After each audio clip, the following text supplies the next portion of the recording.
and that actually ties in with, I think you're going to ask me about Buffy Sainte-Marie, and it ties in with that because that opportunity came along like it was like the middle of 2021.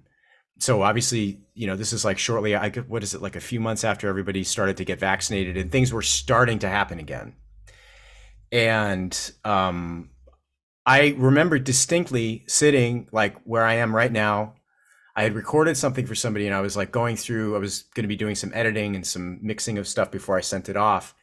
And all of a sudden my phone started pinging and blowing up. And it was from two different people. It was from a drummer friend of mine. No, correction, two different drummer friends of mine who somehow had gotten the call, both of them from Buffy's guitar player, who's her musical director. His name is Anthony King, who's now a very good friend.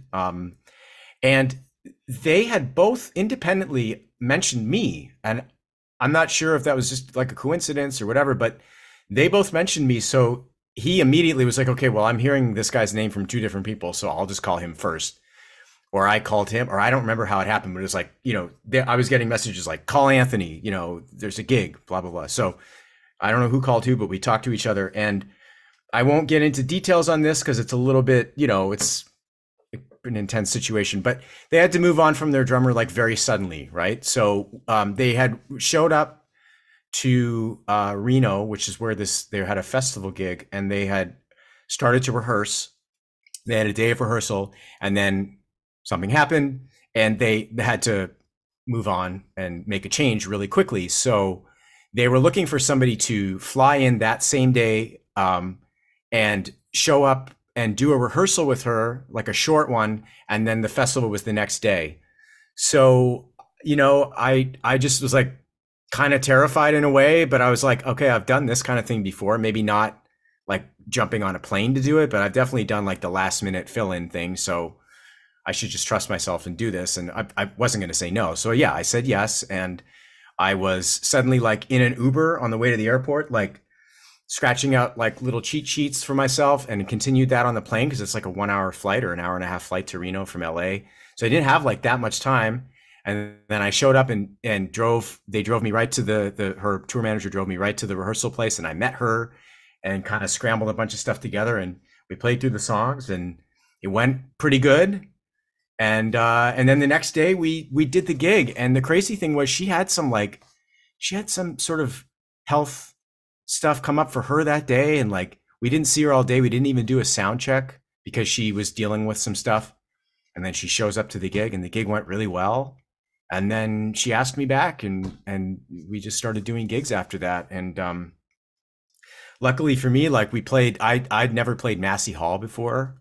And my first time playing Massey Hall was with her, which was like a huge honor for me, just because like she's an artist that I consider to be like, one of the early people who, did concerts in that room in the first place. And then it happened to be like when they were reopening it, right? So they had Gordon Lightfoot in there for 2 nights or 3 nights, and then we were right afterwards.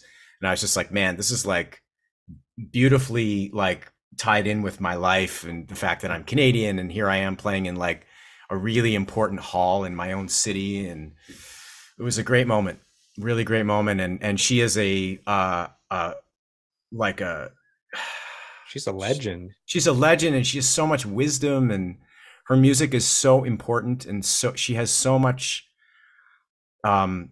many important things to say, and her causes, and it's just being around somebody like that is like, having somebody sprinkle pixie dust on you or something. It's just like a magical thing. And I've always wanted that. I want as much of that kind of stuff as I can get, is like put me around these people, because I want to absorb that. It's like the people I studied with. It's the same thing. I'm going to learn a lot, and it's going to inform my art. And so it's been an amazing experience. And then, we did this tribute thing with her last year on CBC. They did a concert. We did a concert in Ottawa at the oh man, forgetting the name of the hall. This Probably beautiful the NAC, the National NEC. Arts Thank Center. you. Yes, exactly.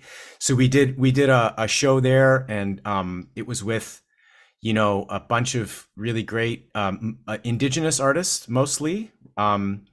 And the band backed them up, and then she came on and did a few songs, and it was kind of like a life tribute to Buffy while she's still on the planet, which is beautiful. And then she said, we did one gig after that, and then she said, guys, I'm real tired. I think I need to take some time off. I'm not sure if I want to tour anymore, et cetera, et cetera.